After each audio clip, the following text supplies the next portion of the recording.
হ্যাঁ। হ্যাঁ, সে কি গো, কেউ কি সম্ভব? আমি কি জানি, বাবা আমার কাছে চেয়েছেন, আমি সমস্ত কিনে পাঠিয়ে দিয়েছি। উমা, কি কি গো? ধরো মেয়েদের যা লাগে, শাড়ি, ব্লাউজ, আরো অন্যান্য যাবতীয় কিছু যা যা মেয়েদের লাগে সব। এ আবার কি গো, বাবার হঠাৎ এ কি ভাব? কি করে বলি বলো, বাবা তো ভাব জগতের মানুষ, এখন তার কি ভাব জেগেছে মনে। তবে ব্যাপারটা জানো, আমি কিছুদিন আগেই শুনেছিলাম, কিন্তু খুব একটা গায়ে মাখিনি। কি? সেটা হলো, এই বাবার মধ্যে এখন যে ভাব চলছে সেটা হচ্ছে রাধা ভাব। ব্যাপারটা কি যেন, ওই শ্রীকৃষ্ণের ভজনা করতে করতে বাবা নিজেকে ভাবছেন বাবা নিজে স্বয়ং শ্রী রাধিকা। ধ্যাৎ, হ্যাঁ। কি বলো, এ আবার হয় নাকি? ছোট, এমনই সব অবাক কাণ্ড। আসলে কি জানো ব্যাপারটা, আর পাঁচটা সাধারণ মানুষের মনের সঙ্গে, ভাবনার সঙ্গে বাবার মনের ভাব তো মেলে না। তাই বাবা যখন কিছু ভাবেন বা করেন, সেটা নিয়ে হুট করে আমি ঠিক অন্য ধারণার বশবর্তী হতে চাই না। বাবা যখন ভেবেছেন, তখন তার একটা নিশ্চয়ই গুরুত্বপূর্ণ কারণ আছে, বোধ আছে।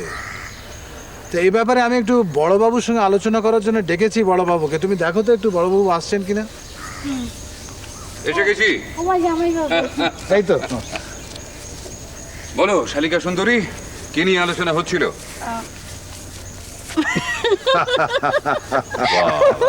হাসির ঘটা দেখছি। হ্যাঁ, বুঝেছি। তার মানে তুমি ছোটকে সব বলেছো? হ্যাঁ বলেছি বড়বাবু। হ্যাঁ, এমনটা হয়, হতে পারে। না ঠিক আছে, আপনি আমাকে সমস্ত ব্যাপারটা বুঝিয়ে দিন, নাহলে এমনি এমনি তো আমি মানবো না। সে আমি বিলক্ষণ জানি। তুমি কি সেই বান্দা? শোনো মধুর, না তার আগে একটা কথা তুমি আমাকে বলো, তুমি এটা নিশ্চয়ই মানো যে ঈশ্বরের অসীম অনুগ্রহে আমরা অদৃষ্টপূর্ব ভাবরাজ্যের অধীশ্বর এক এমন মানুষকে আমাদের মধ্যে পেয়েছি, যিনি যিনি এমনই মানুষ যার নররূপী শরীরকে স্বয়ং পরমেশ্বর তার লীলাবাহক হিসেবে বেছেছেন। হ্যাঁ, এবং সেটা তো প্রমাণিত বড়বাবু। তবে সেখানে তাঁর লীলা প্রকাশ তিনি তো ঘটাবেনই। বাবার পুরুষ দেহে এখন তিনি প্রকৃতি ভাব আরোপ করছেন তাঁরই লীলা প্রকাশকে সম্পূর্ণ করার তাগিদে। এটা কি হয় বড়বাবু? হ্যাঁ, আমি একথা মানি। আবার এটাও ঠিক যে আমাদের মনুষ্যরূপী যুক্তি দিয়ে এই জিনিসকে পুরোপুরি মেনে নেওয়াও অসম্ভব, এও আমি জানি। মথুর, আমি এর মধ্যে একদিন মন্দিরে গিয়েছিলাম, তোমাকে বলিনি।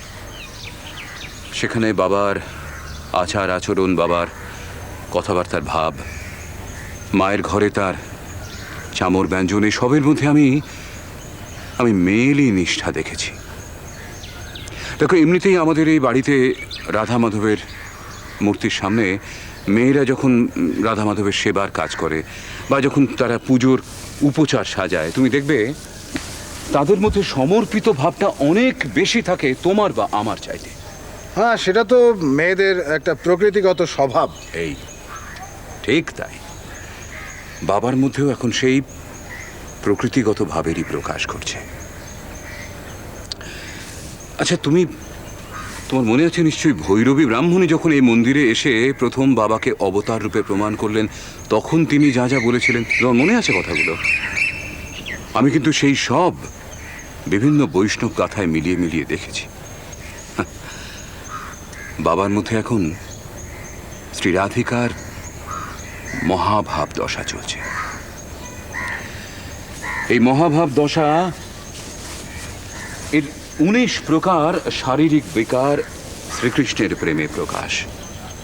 ধরো তোমার ওই অশ্রু, ক্রন্দন, মূর্ছা, কম্প, পুলক, স্বেদ, এইরকম নানা প্রকার। এগুলোকে বলে মধুর ভাব। যেন ছোট, আমার স্থির বিশ্বাস বাবার মধ্যে এখন সেই মধুর ভাবের প্রকাশ হচ্ছে।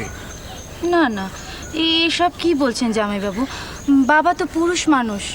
না না না, এসব সৃষ্টি ছাড়া কথাবার্তা আর যে যা বলে বলুক, আপনি বলছেন কেন? কাকে তুমি সৃষ্টি ছাড়া বলছো ছোট? যে স্রষ্টা তাকে। আচ্ছা, আমার একটা ছোট্ট প্রশ্নের উত্তর তুমি আমায় দাও তো দেখি। আমাকে বলো তো, ঈশ্বর কে? পুরুষ না নারী? বলো বলো, কে ঈশ্বর? শঙ্খচক্র গদা পদ্মধারী শ্রীনারায়ণ, নাকি নৃমণ্ড মালিনী অসুর দলনী দেবী কালিকা? ভগবান বলতে কার ছবি তোমার চোখে ভাসে? কাকে সরিয়ে কার পায়ে তুমি নিজের মন প্রাণ সব সমর্পণ করতে পারো?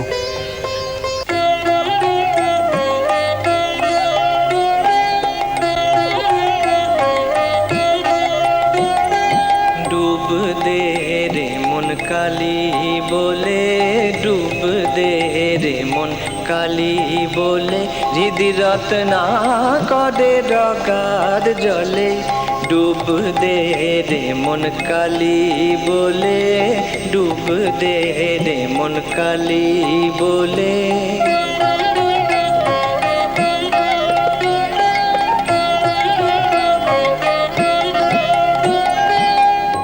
রত্নাকর নয় শূন্য কখন, দু চার ডুবে ধন না পেলে। রত্নাকর নয় শূন্য কখন, দু চার ডুবে ধন না পেলে।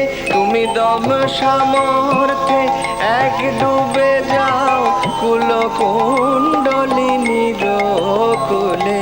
ডুব দে রে মন কালী বলে, ডুব দে রে মন কালী বলে।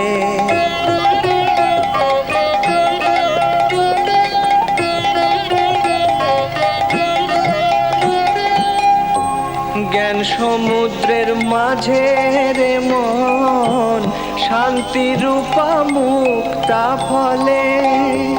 জ্ঞান সমুদ্রের মাঝে রে মন, শান্তি রূপা মুক্তা ফলে।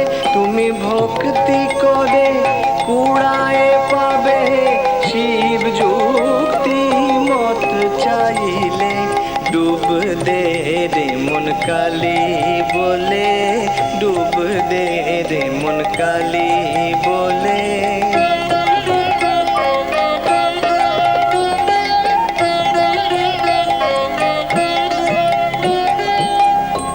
কামাদি ছয় কুম্ভীর আছে, হীরা